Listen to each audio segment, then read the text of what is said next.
Oh, there's Mom Dukes. Yes, sir. Unfortunately, that crazy ass dungeon. Oh, let's go. Okay, he decided to do it. That's all he needs is him. That makes sense though, because he would need basically all the spoils basically for him and his boy. He can't really afford to be splitting it with too many other people at this point. He needs to get all the spoils for himself. He needs to get all the leveling up for himself, all that experience. And that makes sense as to why he just wants it to be as minimum of a party as possible. So, yeah. Damn. Yeah, that is actually really smart too. That's a good way to think about it. Does suck though that he has to split that XP. Oh shit, here's the goat. Here's the goat. Surprised she's training by herself. You'd think there'd be more out there training with her, but it's perfect for her. Never mind, somebody was there.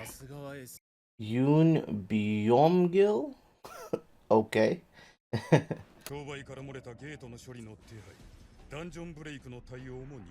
They auction out gates? Did they discuss that yet, or is this the first time we're hearing about that? I don't remember gates being auctioned off. Like, who?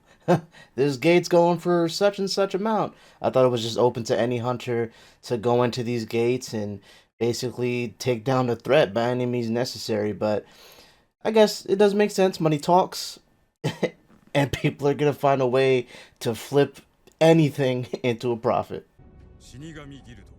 Ooh, Reaper Guild sounds dope.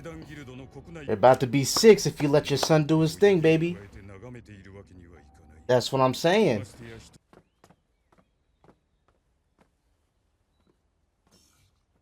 Did you double your quota this time? Oh, what the hell? Oh, that sucks. So how does he get that condition to happen again where he can double his quota? Gotta figure that out.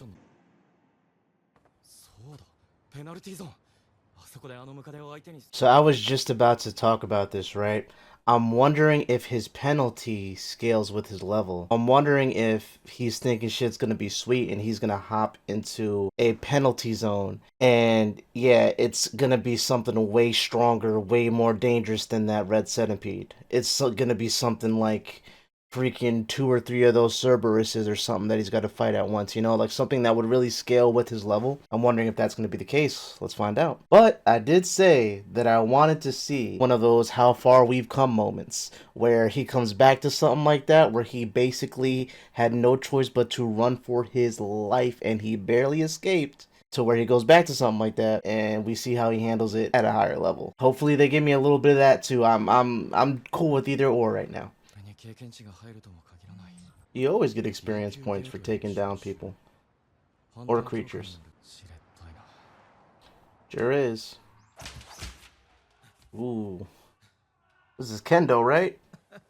Hey, it's my boy. You putting in work with one arm? Oh, he's a savage. Very noble of him. I like this guy, man. I mean, I said it before. He's a really noble character, very likable. Now, I don't know how I feel about him.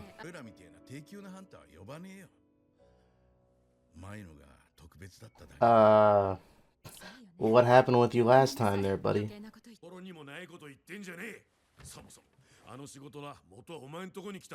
He's the one who interviewed the lady? I always forget his name, so probably was him.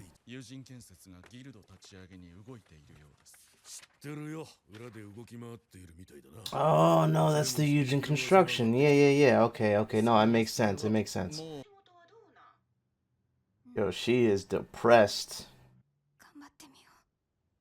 Man, is the old gang gonna get back together for this mission, man? 'Cause that's what it's looking like. It's cutting to every one of them. Yep. Jeju Island, huh?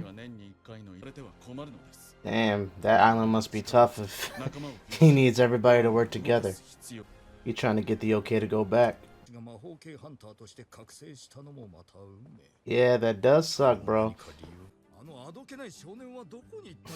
And it's only been, what, he said a couple months, like 2-3 months? Yeah.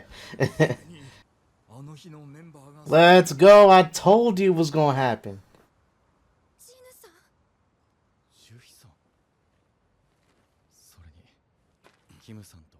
Yeah, fuck y'all.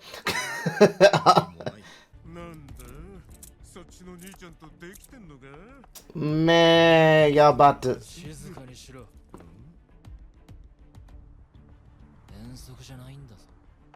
Oh, who the hell is this? This is a weird twist. Yeah, that's crazy. Nice.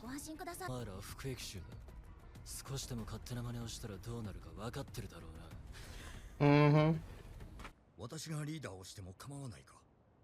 One arm and he's leading? I love it. This guy's a legend.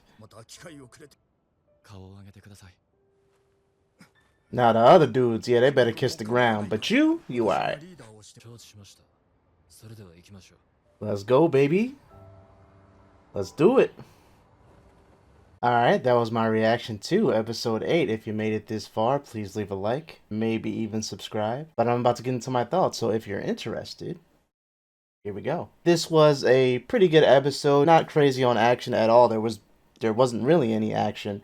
This was just a whole lot of setup for this next episode, where the gang basically has reunited, at least the ones that survived, and they're gonna be going into a dungeon, but this is gonna be a crazy twist because they're going into a dungeon with criminals as well. Now, we all know that our boy is strong enough to basically handle these criminals if they get out of whack. Hell, I'm pretty sure everybody's good with him by their side. They got this B rank there, which is great. Again, everybody else ain't that strong, but at least now he's got at least a crew where he can kind of work together. He's got a healer, and maybe they can kind of synergize off of each other and kind of undo the mess up or make up for the mess up that they had the last time together. But the whole criminals being thrown into this is just definitely going to have a really interesting dynamic moving forward as far as this dungeon is concerned anyways. And I'm really interested to see with the chaperone, the purple haired guy that's in charge of the prisoners, what his abilities are like and how strong he is, because it's clear that a jump from C to B is extreme because he's 1B ranked, but the lady who was giving the rundown was basically saying like, yeah, he's a B rank, but he could take care of a 3C ranks by himself with ease. So it's got to be a big jump in power from letter to letter, from rank to rank. So I'm interested to see what he brings to the table and his dynamic, how everybody bounces off of each other at this point. I'm excited to see their reactions to Jinwoo's level up and power level at this point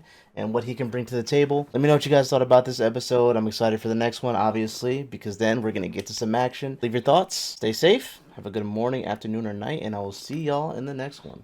Peace.